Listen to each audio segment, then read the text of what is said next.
Have you already opened it? Oh, okay. This is so... Get that sound in. That is so corny. That is the corniest thing. Oh, my gosh. Jackie, Coke or Pepsi? Welcome back. That was terrible. I feel like I'm in an episode of Steel Magnolias. Oh, Jesus Christ. Welcome back. Truvies. Was it Truvies? Yes, it was Truvies. Truvies. Yes. Truvies Hair Salon. Can I be Weezer? I want to be Weezer. No, you are more the curmudgeon, yeah. I'm the Weezer. Fine. I always wanted to be Shelby, but, you know, she dies in the end. She dies. I don't want to do that. No. You know that's based on a true story. Yes, I do know that. I used to cry at that movie, but then I found out it was based on a true story, and then I cried even more. Oh my gosh. And I think the play, women that are in that movie. I think the play is even better than the movie. The play is better than the movie, but the movie the has women such that are strong in that movie. characters. Oh yeah, great characters. What is her name that plays the mother? Come on. Sally Fields. Yes. I thought you were going to spit it out. I didn't know you were waiting on me. Her monologue in the graveyard scene. Yeah, that's the best. Oh my gosh. But Weezer's one-liners, man, they are yes, they're sing. They're great. They're good. So welcome back. Welcome back. We're happy to have you back. We're here for another podcast, and we're here to settle the debate. Coke or Pepsi? Pepsi. Yeah? Born in the North Carolinas? That's right. Both of y'all? That's right. That's right. I mean, Pepsi's, you know, it's just what I remember from my youth, and it was always Pepsi, and yeah. It's I think we even talked about it being like the Duke Carolina debate. You know, it's Pepsi or Coke, yeah. And so it's Pepsi for me. Yeah, I think I want to accuse you of putting Pepsi in my baby bottles whenever I was little. I'm not going to admit to that. Okay. Well, I do enjoy Pepsi more, but if I'm trying to cut back on sugar intake and all that other stuff, Coke Zero does it for me. And this podcast is not sponsored by No, Coke Zero. it's not, but it is a beautiful segue into, hey, if you want to sponsor us, please let us know. Yes, please. But hey, it's a great segue into a pretty awesome landmark case that involved Coca-Cola. And I think the whole reason we're talking about this landmark case is because you've heard about it, and now you want us to talk about it. No, but the great thing about the reason I wanted to talk about it is because, landmark case. Because of this case, it is still affecting the way your cases can be today, or the outcome of your cases today. It kind of gives you a foundation, a leg to stand on because of the outcome of this case, which I think is really kind of cool. Okay. You know what I think about whenever I think about landmark cases, and I think one of the reasons this is such a big case is because everyone else in the world has had to read this case and brief it and talk about it. And my first reaction whenever I think about the 1L cases that I had to read and brief and talk about in class, or talk about on an exam or whatever, my first reaction is, oh, come on.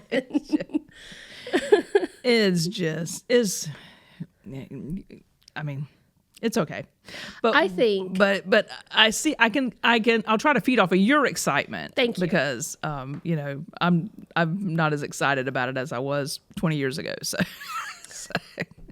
but we'll feed off of your excitement about it. But it's kind of, I personally think, as much as I enjoy, Coke Zero, or a Coke in general, I enjoy it so much better if it's in a glass bottle. Oh, glass bottle. Now, if you ask me glass versus plastic, yeah, glass all day long. Yes, there's just something about a soda out of a glass bottle. There is something about a country store with the glass bottles in a case. Yeah. Oh, my goodness. That takes me back. To where? That takes me back to a long, long time ago.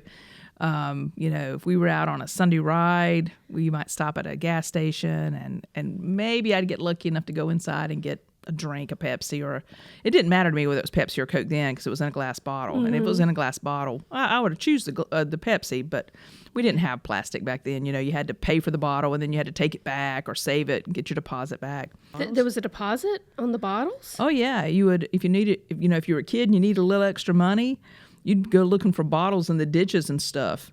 And you'd find yourself, 2 or 3 bottles, and you'd get 15 cents or 10 cents out of them. Usually they were about 5 cents a piece. And take it to the store and get you some candy. But I remember specifically, and I can feel that glass bottle in my hand right now. Whenever we'd be working in tobacco, and we took a morning break. I guess we took an afternoon break. We took a morning break, and then we had a lunch break. But you could see that pickup truck coming down that dirt road, and they had been to the store and they'd gotten us all a drink and gotten us all a snack. And usually in the back of the truck was, 24 glass bottles of Pepsi or Coke or whatever. Sometimes you got Mountain Dew, sometimes you got something else. But and then some nabs or peanuts. Wow. And that was your morning snack, and that's just nothing in life tasted as good as that Pepsi and that field sitting on the ground with dirt and backer gum and everything else all over you. But having that snack and having that ice cold bottle of beverage. Oh my goodness, that was so good. Such good memories. Yeah. Of a very hot and hard time. Yeah. But such good memories. Yeah. I can feel that glass bottle in my hand. You just rub it on your face. Oh, it just felt so good. Yeah. And Coke does have its I don't want to say dark past, but it does have moments in its history where not so great things like when Coke first came out, it had cocaine in it, and they realized pretty quickly probably shouldn't have that in there. So I mean it's got kind of that kind of a past, and then being involved in this landmark case, which actually involved the whole ordeal with glass bottles. Yeah, absolutely. Yeah, I mean, So let's talk about what the case actually was about. Yeah, we can come back from memory lane, go back down that lane anytime you want to. So the landmark case is Escola, interesting enough, Escola versus Coca-Cola Bottling Company. It's from way back, long before I was born. The ruling was in 1944. And this is a 1L case, and so hold on for anyone who doesn't understand what that means. So what that means is you're either 1L, a 2L, or a 3L, meaning you're a first-year law student, second-year law student, or third-year law student. And so the 1Ls, there's usually a very standard number of cases that they review, and this is one of them because it teaches them a doctrine, which we'll talk about in a second, called res ipsa loquitur. And that's my southern accent in saying Latin. So I could always mispronounce that. But for short, a lot of times you hear it called res ipsa. It's a res ipsa case. And so we'll talk about what that means in a second.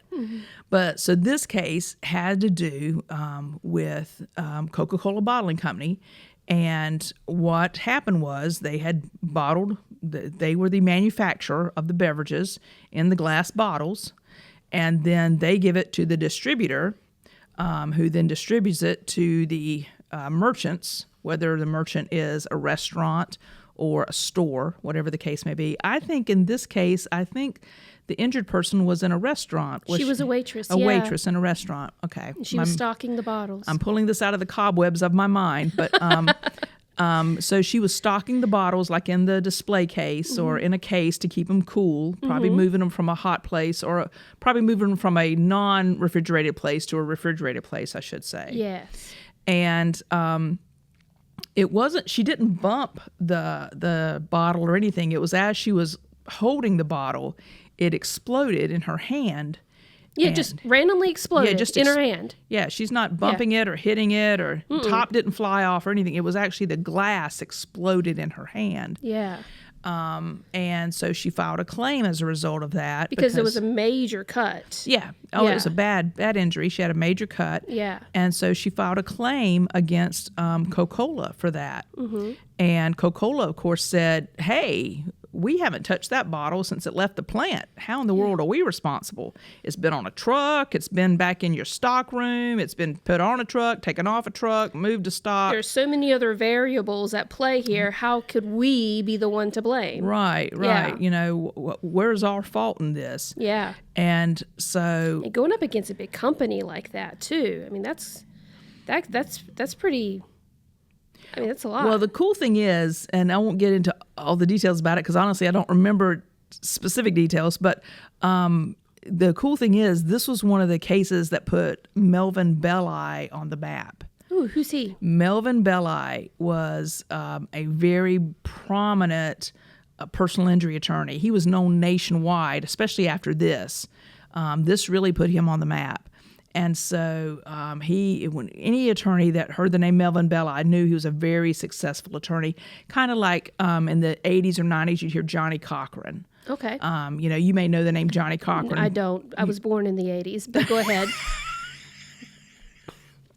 Okay, Johnny wasn't really following current news as I was getting my diapers changed. All right. Well, Johnny Cochran was the lead attorney in the OJ case. Oh, okay. The Kardashian attorney was one of the attorneys on the team. Okay. He's not as well known as far as for that. He's well known, but not necessarily the lead attorney in that. So Melvin Belli for decades was like the personal injury attorney in the U.S. I mean, everybody knew his name. Mm-hmm. I'll tell you a funny story. And I hope my former boss, doesn't listen to this podcast. I doubt he does. Okay. So we were this little tiny sole practitioner's office. It was just him and me. That was it. He was starting out. He had been practicing at a firm and had left that firm and had opened his own shop, had hung out a shingle, and we were taking anything that came in the door because we were trying to buy groceries and keep the lights on. So that, he was kind of like my precursor to doing what I do now because I saw him do it and always admired his work ethic and also the way he handled his clients. So he was always a good example of that. So we're sitting there and our first Christmas in this office, we get, everybody gets Christmas cards from various places. Well, we get this Christmas card from Melvin Belli. Wow. Yeah. Now, it's probably a generic card. I know it's a generic card that he probably sent out to every member of the American Bar Association. Okay. Because once again, he was known nationwide. Yeah. And Tom just thought it was hilarious. He goes, "We got a card from Melvin Belli." And, of course, my first reaction was yours, like, who is he? I didn't know who he was. But Tom certainly knew who he was. And Tom took a pen and wrote, "To my good friend Tom, Merry Christmas." Oh my Melvin, and wrote it on the back of the card. And it was just funny. He just kind of personalized the card that was not personalized before it came. You're right. Nobody that walked in the office knew that, but it was funny. Oh, man. So, I mean, that's just how widely known he was. I mean, he sent Christmas cards to the entire American Bar Association. So. But this was early in his career, before he made a name for himself. And whenever this case, this Escola versus Coca-Cola, he didn't even realize how big this case was. He says that later on in his autobiography. He says, "I didn't realize how big it was until it was big, and then it was just big." Yeah. And so, it was pretty impressive. His autobiography is pretty impressive, too. He handled some really big personal injury cases. But getting back to this one, so Coca-Cola denied it, saying, "Hey, this bottle left our plant, got on a truck, got off a truck, went to a storeroom, got out of a storeroom, maybe made it to the fridge, maybe didn't, I don't know." But, we are far, far, far removed from this bottle exploding in her hand. Yeah. And it had to go up on appeal. It went all the way up to the California Supreme Court. This is a California case, but it did set precedent nationwide, which is once again very important because a lot of times state courts don't set nationwide precedent. But the California court ruled that it was Coca-Cola's responsibility because of this doctrine of res ipsa loquitur. And what that phrase means in Latin is the thing speaks for itself. Oh, I like that. Which means the negligence is apparent. Wow, you brought it even more Yeah. down to common law. Because common language. Right, because Yeah. Nothing along the way did change the composition of this bottle. Right. Nothing changed the composition of the bottle. Nobody touched the bottle. It was in the same condition whenever she picked it up out of that case as it was whenever it left the factory. Right. So the composition wasn't changed at all. And so therefore, we're going to go back to the source, to the manufacturer who manufactured the item, because they're responsible for the composition of that item. And so that's the doctrine that was adopted, is the thing speaks for itself, or the negligence is apparent, is another way to put it. And that's that fancy doctrine of res ipsa loquitur. And so why is that 1944 case from over there in California applicable to us today? Well, hold on. Okay. Before we talk about that. Oh, I'm sorry. I jumped ahead. One additional thing that they did in the case that I thought was really cool is they had a pretty compelling witness Oh, yes. in the case as well. Oh, so you remember more of it than I am. You've probably Yeah. read up on it since I have. Oh yeah, I wanted to be prepared. It was It was a delivery man. It was a delivery man, and he said he had seen other bottles explode. Yeah, like he would be on routes to different places, go back to the back, and bottles would have exploded just from traveling. That's right. Or that's that right. he would go to the factory to pick up the bottles to to load them onto his truck, and there would be exploded bottles. That's right. So there was evidence of that it was the composition of the glass, that they were putting the drink into faulty glassware Okay. from the very beginning. So they were able to build their case with that, which is why the final verdict was based on that Latin phrase. Res ipsa loquitur. Yeah. Because otherwise, Miss Escola would have had to prove how Coca-Cola was negligent. Yeah. She would, and she's not going to be able to do that. She's not going to be able to go into their plant, or it's going to be very costly for her. Yeah. And she's not going to be able to, it would probably cost her more than she would recover. Yeah. For her to go in there and have to prove, how did it happen? Yeah. What were your processes?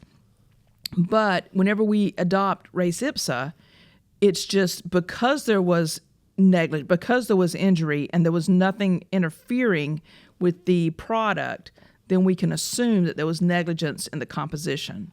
But yeah, I forgot about I forgot to mention that. It's coming back to me. That witness was very influential in saying, this isn't just some random act. It happens all the time. Yeah. And, so that's obvious that there is a problem at the source. Yeah. Right? So good point. Thank you. Thank you for that. Yeah. Well, I'm here to make you look good. I appreciate you doing your homework on that one, because Yeah. I'm doing this all from cobwebs in my head. Yeah. So this landmark case now affects product liability even today, because that's what the theme of this was: product liability. They were liable for the product they were making and how it caused the injury of another. Right. And it can affect any type of liability claim. One place that it's used a lot, obviously, is in product liability, but it's also been used in med-mal cases. It's not as prevalent now as it maybe was 10 or 20 years ago. But, we used to have a lot of cases about a doctor going in and operating on the wrong leg. Wow. And so the doctor would be going in to do a knee surgery on the right leg, and all of a sudden they've operated on the left leg.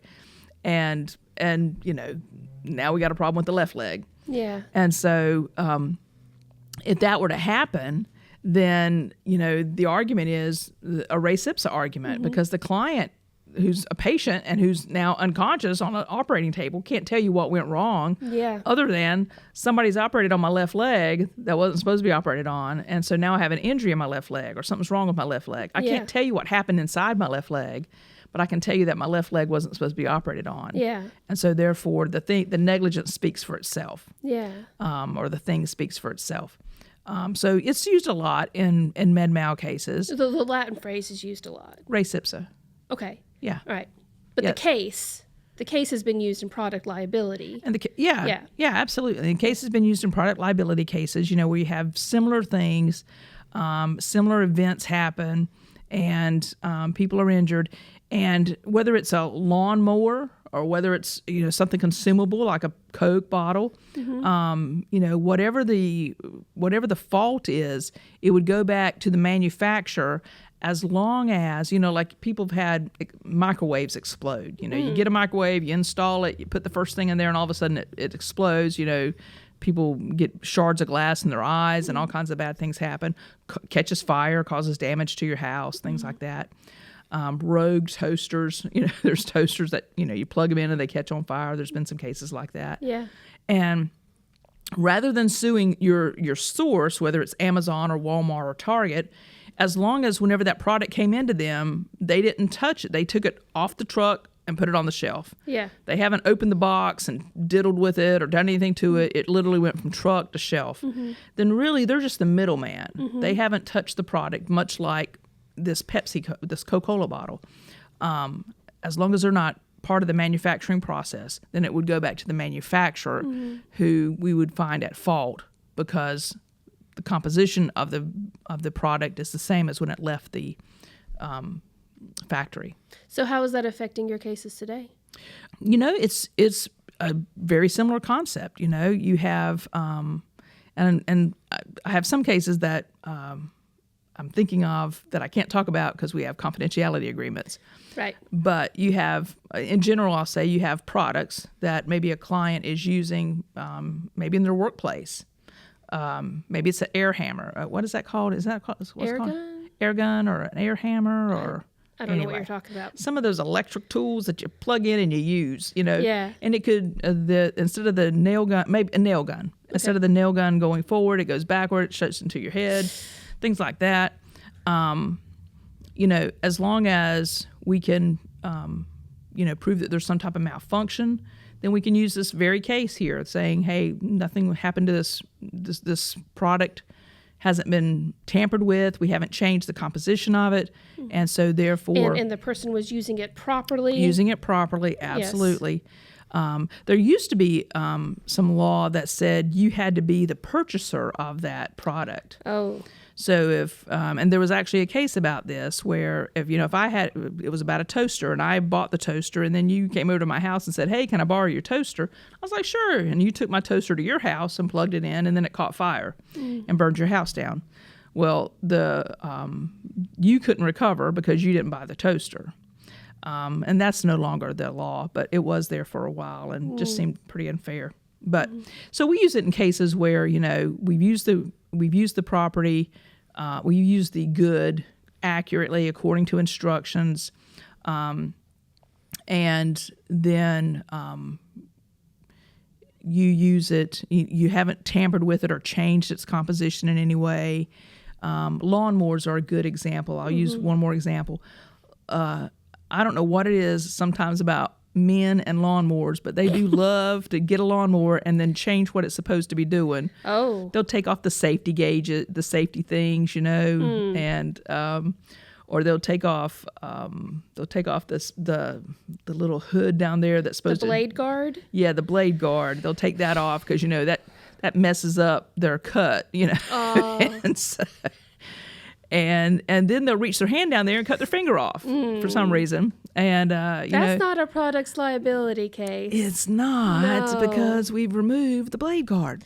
Yeah, we've tampered with the product. Yeah, and so that does not speak for itself, except that you've contributed to your injuries, and unfortunately you can't recover. But something about men and lawnmowers, they just love to tamper with that lawnmower once they get it home and say, "Wow, this looks great. I think I'm going to take all the safety features off." Yeah.